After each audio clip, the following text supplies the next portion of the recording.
Hola chicos, ¿cómo están? En el video de hoy vamos a hablar un poco sobre Fedra. Sé que ya estuvimos hablando sobre Fedra, pero me llegaron algunas consultas de cuestiones que resultaron confusas durante la lectura y que la verdad tienen bastante lógica.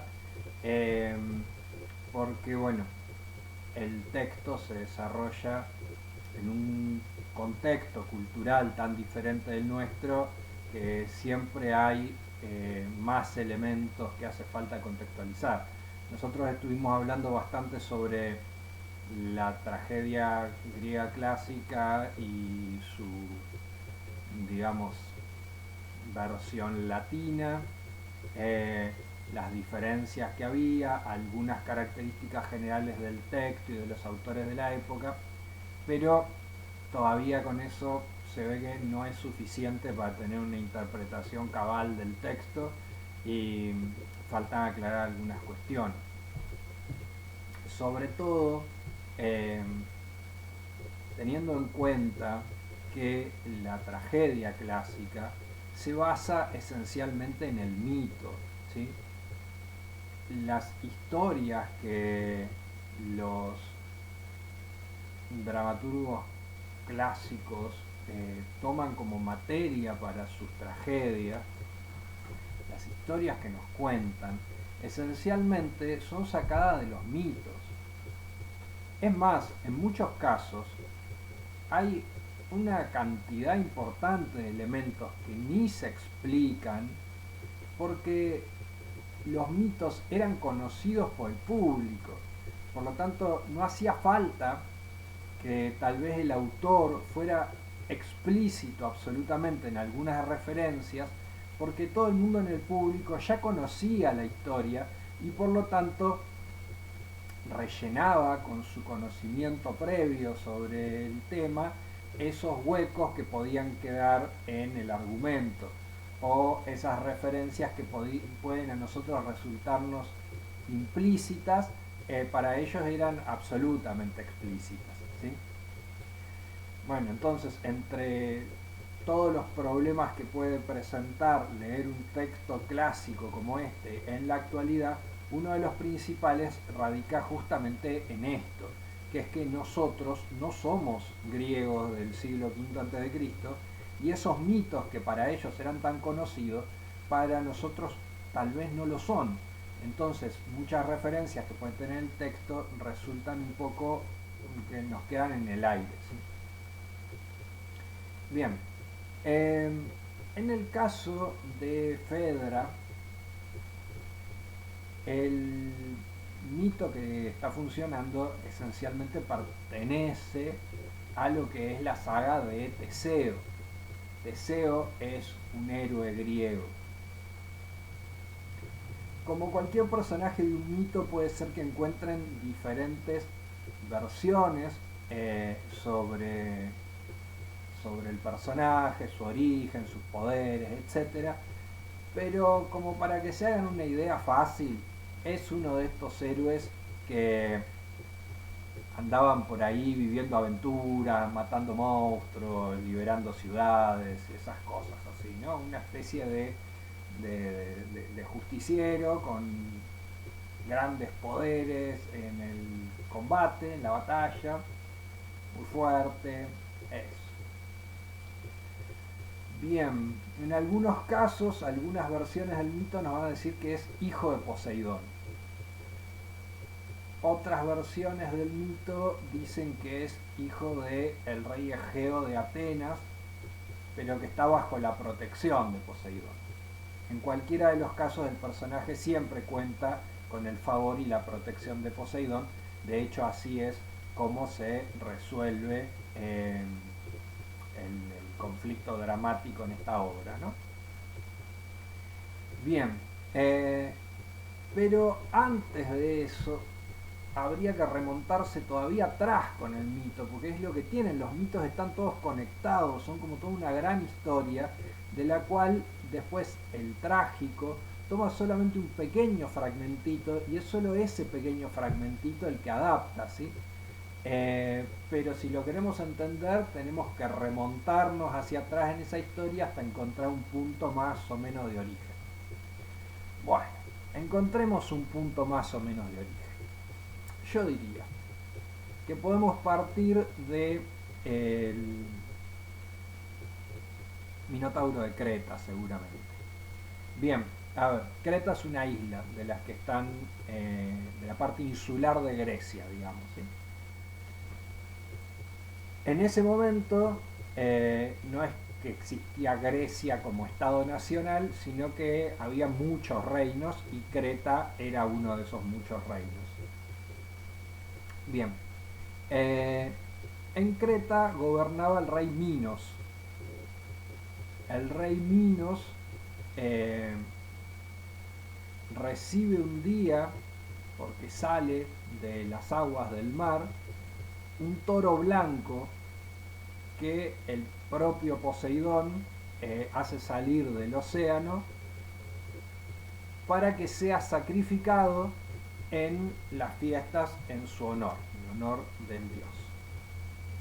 Entonces, Minos ve ese toro, es un toro perfecto, claro, porque no es un toro hijo de una vaca, sino que fue creado por el dios a los efectos específicos de funcionar como sacrificio en el ritual en su honor. Y todos en Creta están admirados con ese toro que es enorme y que es tan perfecto, hermoso toro, ¿sí? Minos, el rey, se lo lleva para sus aras, pero claro, nadie más en el mundo tiene un toro como ese, es perfecto. Minos se lo quiere quedar para que sea así como el orgullo de sus establos y para ver si lo puede reproducir y tener toda una prole de toros blancos y perfectos. Y entonces el día de la festividad de Poseidón hace sacrificar 50 toros, pero ese no. Como para compensar de alguna manera que se quedó con ese toro que Poseidón había hecho salir de las aguas. Bueno, a Poseidón no le causó gracia la cuestión, le pareció muy mal, se enojó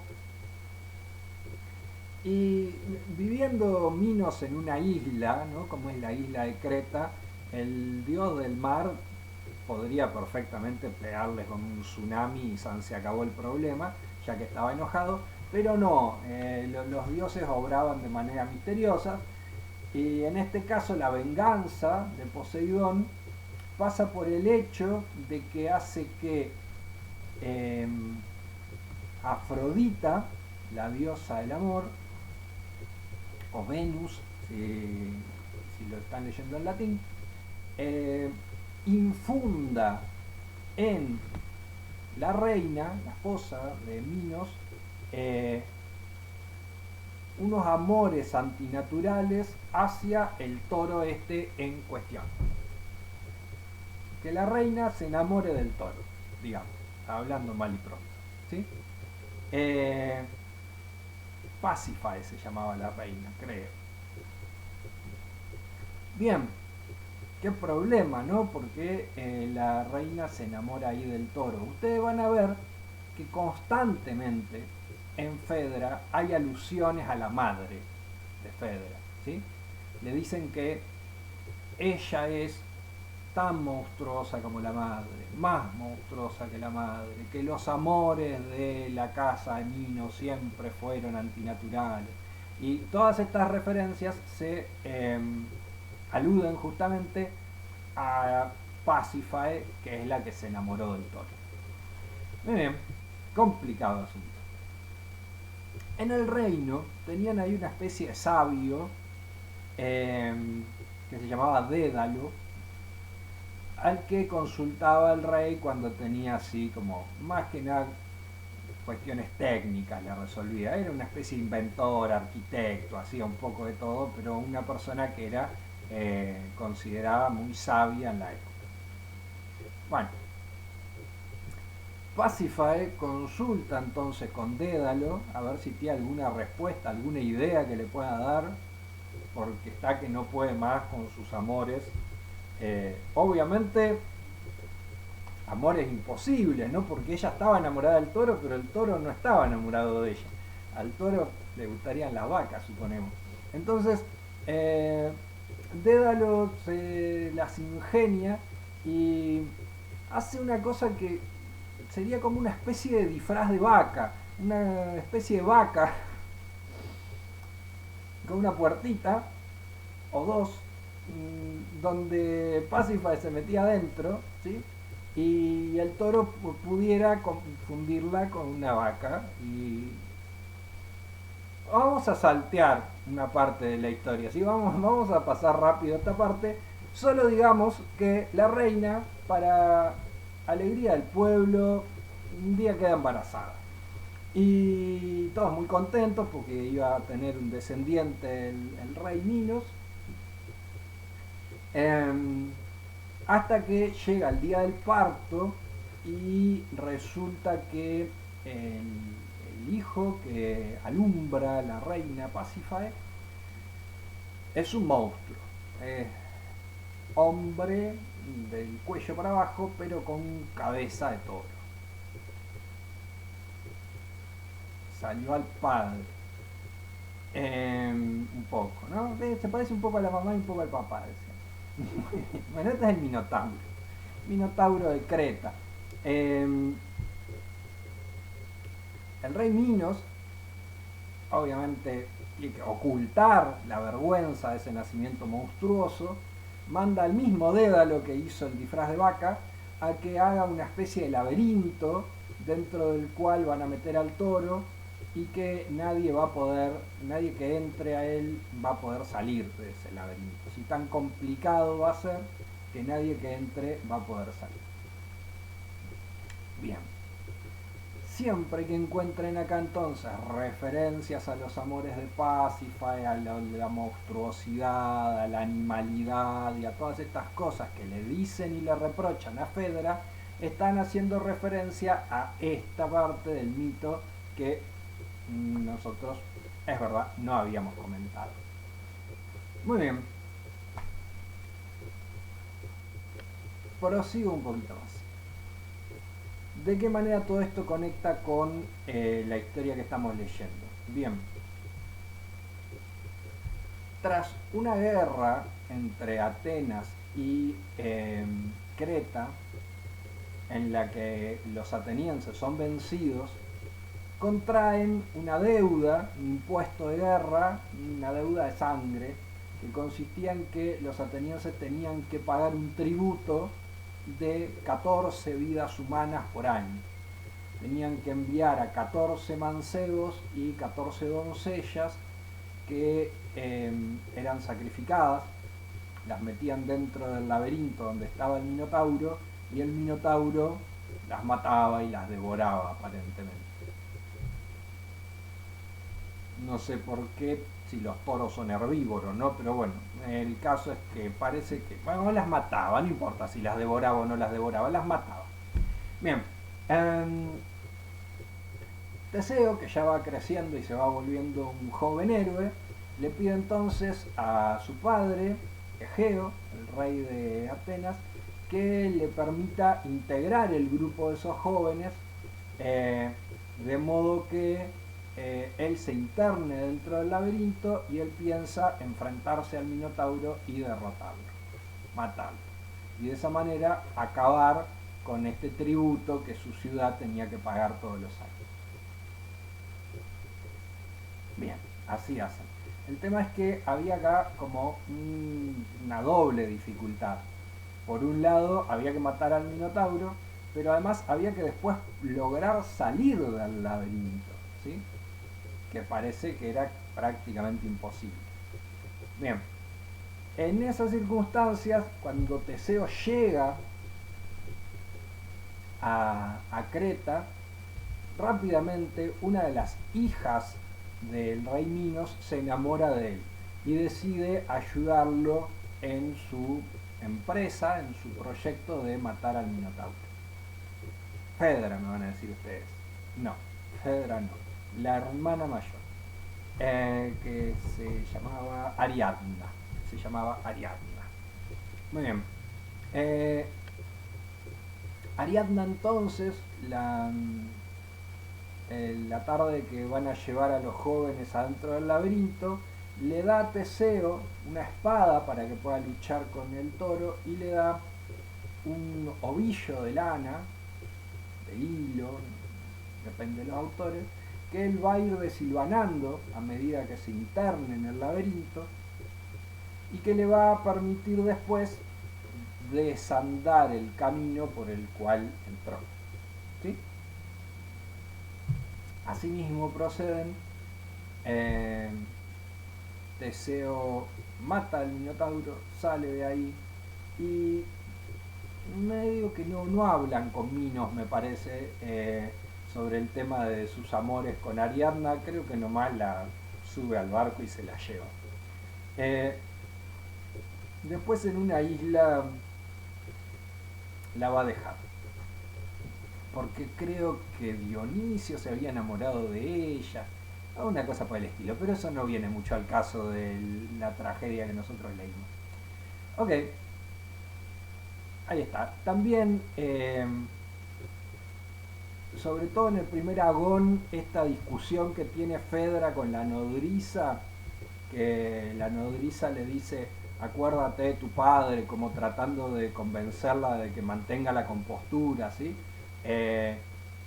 Ella le dice, mi padre era el padre de Ariadna, que ni se molestó cuando le secuestraron a la hija. Cuando le dice, acuérdate de tu padre, le dice, sí, también me acuerdo de mi madre. ¿Sí? Bueno, son todas referencias a esta parte del mito que yo le estoy contando. Bien, Teseo va a tener una segunda esposa, que va a ser una amazona, ¿sí? Que en algunas versiones del mito se llama Hipólita y en otras se llama Antíope. No importa, una amazona. Si se acuerdan, las amazonas supuestamente son una especie de tribu de mujeres solas, sin hombres, ¿sí? Que eran muy guerreras y qué sé yo. Decían en algunas obras, dicen que se amputaban un pecho para poder tirar mejor con el arco. Obviamente todo esto forma parte del mito, creo que históricamente esto no existió nunca, ¿no? Y bueno, y Teseo se va a casar con... se va a casar, no había juez de paz en ese tiempo en medio de la selva de las Amazonas, pero va a tener un hijo con una de estas Amazonas. Y este hijo va a ser Hipólito. Por eso también cuando empieza la obra, ustedes ven que Hipólito se la pasa viviendo en el bosque, de cacería, y con el arco y la flecha todo el día. Y todos dicen que es porque sale a la madre, ¿sí?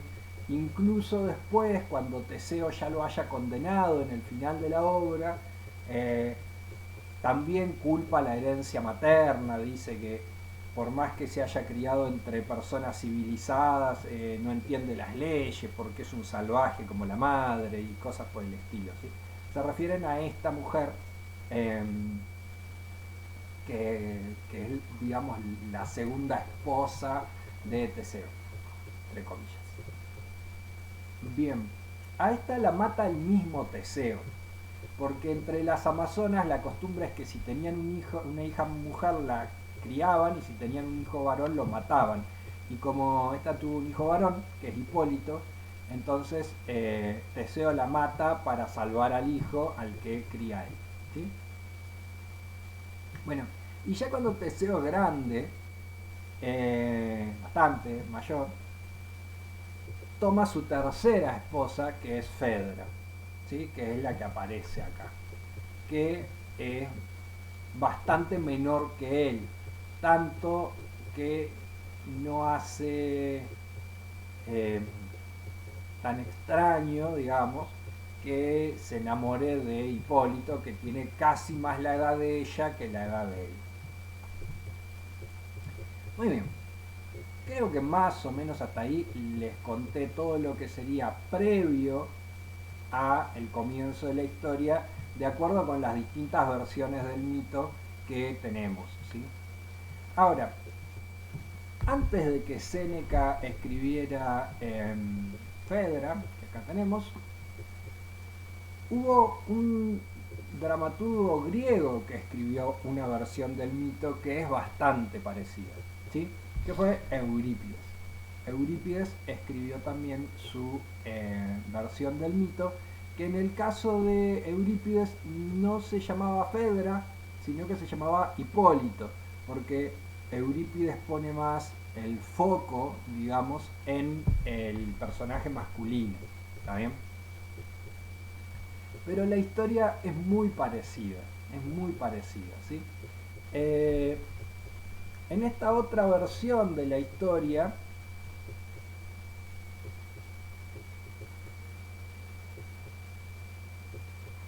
Hipólito igual se la pasaba en el bosque cazando con unos amigos, ¿sí? Y Eurípides ahí introduce, digamos, como una falta de Hipólito, y es que Hipólito no veneraba a Afrodita. Hay una pequeña escenita en la que él vuelve de cacería y se pone a hacer un pequeño sacrificio delante de la estatua de Artemis, la diosa de los bosques y de la caza, y pasa de largo frente al altar de Afrodita y Afrodita no la venera, porque, como sabemos, Hipólito es un joven casto, un joven que no quiere saber nada de amores, ni de mujeres, ni de muchachos tampoco parece, ¿sí? O sea, nada, casto, ¿sí? Eso para los griegos era una falta. Los griegos consideraban que a todos los dioses había que venerarlos por igual. Entonces, que Hipólito, por una cuestión personal, no rindiera tributo a Afrodita, era considerado como como si dijéramos un pecado, ¿está bien? Bien, por eso es que en la versión de Eurípides queda más explícito que es Afrodita quien infunde esos amores antinaturales en Fedra como venganza, ¿sí? Bueno, ahí ya tenemos dos diferencias importantes con respecto al texto que leímos nosotros, ¿sí? Primero, en el texto que leímos nosotros, Hipólito no comete ninguna falta, no es culpable de nada, ¿sí? Todo lo que le va a pasar sin que él tenga culpa alguna por lo que le está ocurriendo. Ahí ya tenemos una diferencia entre la versión de Séneca y la de Eurípides. Y la segunda, acá no aparecen los dioses. Es más, la nodriza le dice a Fedra que eso de los dioses es todo mentira. Déjenme ver si lo encuentro. Cuando tienen el primer agón y Fedra le dice que no es culpa de ella estar enamorada, sentir esa pasión que no puede controlar por Hipólito, que es cosa de los dioses, ¿sí? Que es cosa de Eros, el dios del amor, o de su madre Afrodita, la diosa de la belleza y el amor. Si Eros la hirió con su flecha, ella, pobre, débil, mortal, no puede hacer nada por contenerse. Y la nodriza le dice, eso de que el amor es un dios, eso es ficción, le dice, ¿sí? Entonces, ya ahí tenemos dos diferencias muy importantes, ¿sí? Que tienen que ver con el pasaje de la cultura griega a la cultura latina. En la cultura griega todo va a tener su explicación religiosa, mientras que para Séneca no es un sacerdote de una religión, Séneca es un filósofo. Y como filósofo, eso de los dioses no le cierra mucho, ¿sí? Él de lo que va a estar hablando en la obra es de alguna manera de las formas en las que distintos personajes congenian la razón con la pasión. En ese agón, la nodriza es la que encarna la razón y Fedra la que encarna la pasión. Ahora, si ustedes se acuerdan, nosotros hablábamos de que Séneca quiere transmitir una enseñanza con estas obras que escribe de alguna forma para adoctrinar a Nerón, ¿sí? Para tratar de que sea menos bestia. Bueno, de alguna forma entonces lo que nos está mostrando es qué pasa cuando la pasión, las pasiones están por encima de la razón, cuando nos dejamos arrebatar por las pasiones y no pensamos con claridad, ¿sí? Bien, en este caso el primer agón, digamos que la nodriza tiene todos los argumentos a su favor, pero Fedra no se deja convencer porque justamente está arrebatada por las pasiones, en este caso la pasión amorosa. No obstante, no va a ser el único caso, porque cuando llegue Teseo, que Teseo va a ser tal vez el que en mayor medida tenga que servir como ejemplo para Nerón, porque es el gobernante, ¿sí? Teseo también va a actuar irreflexivamente, ¿sí? Eso tal vez en la obra de Eurípides se note un poco más, pero en la de Séneca se nota perfectamente también. ¿Se acuerdan? Teseo llega, en la obra de Eurípides ahí hay una diferencia. Teseo llega y la mujer ya está muerta. Acá no. Acá se acuerdan que Fedra primero se negaba a hablar, qué sé yo, y al final termina acusando a Hipólito. Bien. Teseo en ningún momento le da a Hipólito la oportunidad de defenderse, de actuar en su defensa, de hablar en su defensa. Teseo lo único que tiene es la acusación de Fedra y como única prueba, supuestamente, la espada de Hipólito. ¿Se acuerdan que cuando Fedra se arroja a los pies de Hipólito y abraza sus rodillas, requiriéndolo de amores, Hipólito saca la espada y la está por matar, la tiene tomada del cabello para descubrirle la garganta y matarla, porque no puede soportar esa impureza.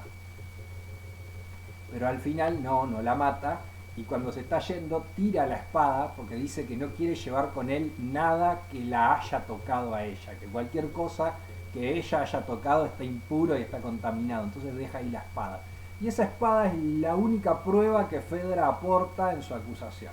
Con esa única prueba, sin defensa, sin testigos más que la misma parte acusadora, sin nada, Teseo actúa de una manera irreflexiva, como un muy mal gobernante, y condena a Hipólito. Lo condena injustamente y todo el público sabe que lo condena injustamente, porque los del público sí sabemos qué es lo que pasó, vimos todos, ¿sí?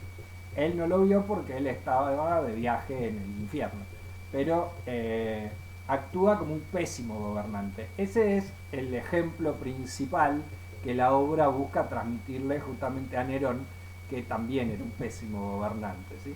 Que siempre que actúe de manera irreflexiva, que actúe sin tener suficientes argumentos, sin tener suficientes pruebas y sobre todo dejándose llevar por los sentimientos en vez de por la razón, van a ocurrir tragedias, van a ocurrir desgracias como pasa acá, ¿sí? Que Fedra termina muerta, Hipólito termina muerto, Teseo termina destruido, desolado, porque perdió todo lo que tenía en la vida, ¿sí? Bueno, creo que con esto que hablamos ahí tendría que ya quedar claro todo lo que teníamos que decir de Fedra. El video quedó un poquito largo, pero había varias cosas por aclarar y es preferible que me escuchen un rato y no que se queden con el tema sin entender, ¿sí? Listo, chicos, nos vemos, cuídense.